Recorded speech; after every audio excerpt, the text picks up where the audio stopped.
వినండి. ఇది ఈ లోకం.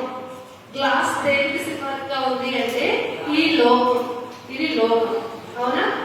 ఇది లోకం. లోకంలో ఇప్పుడు ఈ లోకంలో నేనున్నాను. ఇప్పుడు లోకంలో ఏమేమి ఉంటాయి? అన్నీ ఉంటాయి, మంచి చెడు అన్నీ ఉంటాయి కదా. ఈ లోకంలో మంచి చెడు. ఈ వాటర్ ఏంటంటే ఈ లోకంలో ఉన్నవన్నీ ఆ వాటర్ కి సింబాలిక్ గా ఉన్నాయి. గ్లాస్ ఏంటి? గ్లాస్ ఏమో లోకం. లోకంలో ఉన్నవన్నీ వాటర్. ఇది మనం.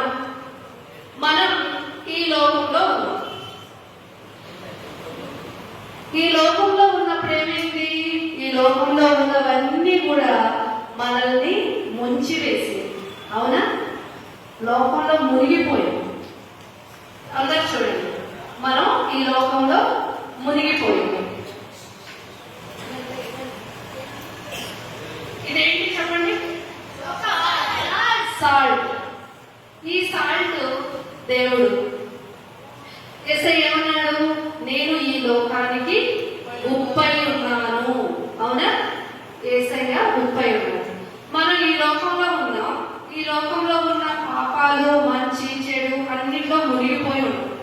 కానీ ఎప్పుడైతే యేసయ్య మనలోకి వస్తాడో, ఎప్పుడైతే వాక్యం మనలోకి వస్తుందో అప్పుడు ఏమవుతుందో చూద్దాం.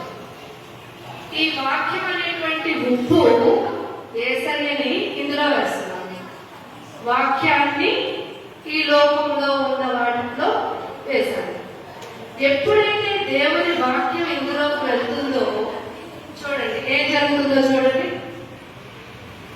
ఈ లోకంలో ఉన్న వాటిలో యేసయ్య వాక్యం బాగా ఈ లోకాన్ని మార్చేస్తుంది. ఈ లోకంలో ఉన్నటువంటి ఆ మనిషిని దేవుని వాక్యం బాగా మార్చేస్తుంది. మార్చి ఇలా మొత్తం కరిగిపోతుంది. వాక్యం ఈ లోకంలో బాగా స్ప్రెడ్ అయిపోతుంది. చూడండి, సువార్త బాగా ప్రకటించబడుతున్నప్పుడు ఆ మనిషి వాక్యానికి లోబడడం జరుగుతుంది. ఎప్పుడైతే వాక్యానికి లోబడతాడో చూద్దాం ఏం జరుగుతుందో.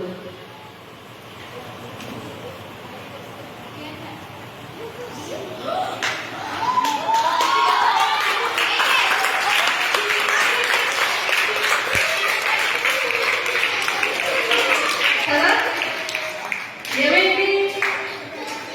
వాక్యం ఆ మనిషిని మార్చేసింది. లోకంలో ఎన్నో ఉంటాయి, ఎన్నో చెడ్డ పనులు ఉంటాయి.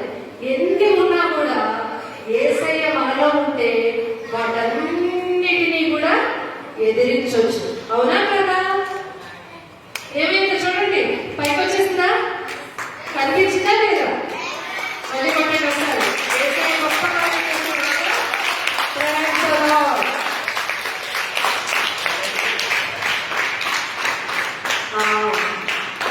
ఈ లోకంలో ఎన్ని ఉన్నా కూడా యేసయ్యను మనం నింపుకొని యేసయ్య వాక్యం మనలో ఉంటే ఈ లోకంలో ఎలాంటి వాళ్ళు ఉన్నా కూడా మనం ముందుకు వెళ్ళిపోగలుగుతాం. వాక్యం ద్వారా ఆ పాపాలను జయించగలుగుతాం. జయించిందా లేదా?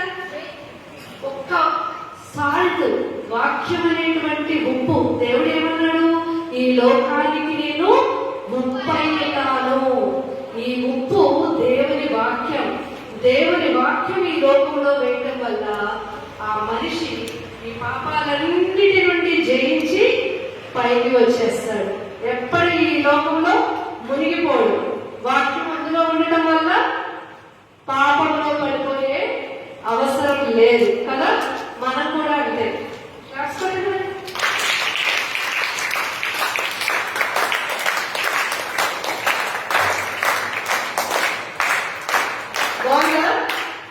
అర్థమైందా? మరి అర్థమైందా? మనం కూడా ప్రతిరోజు దేవుని వాక్యం ఎంతమంది చదువుతారు? దేవుని వాక్యం ఎంతమంది చదువుతారు? ప్రార్థన ఎంతమంది చేసుకుంటారు? ఎలాంటి ఫ్రెండ్స్ ఉన్నా, మంచి ఫ్రెండ్స్ ఉంటారు, చెడ్డ ఫ్రెండ్స్ ఉంటారు. ఎలాంటి ఫ్రెండ్స్ ఉన్నా కూడా మనం వాళ్ళందరి నుండి జయం పొందుకోగలుగుతాం.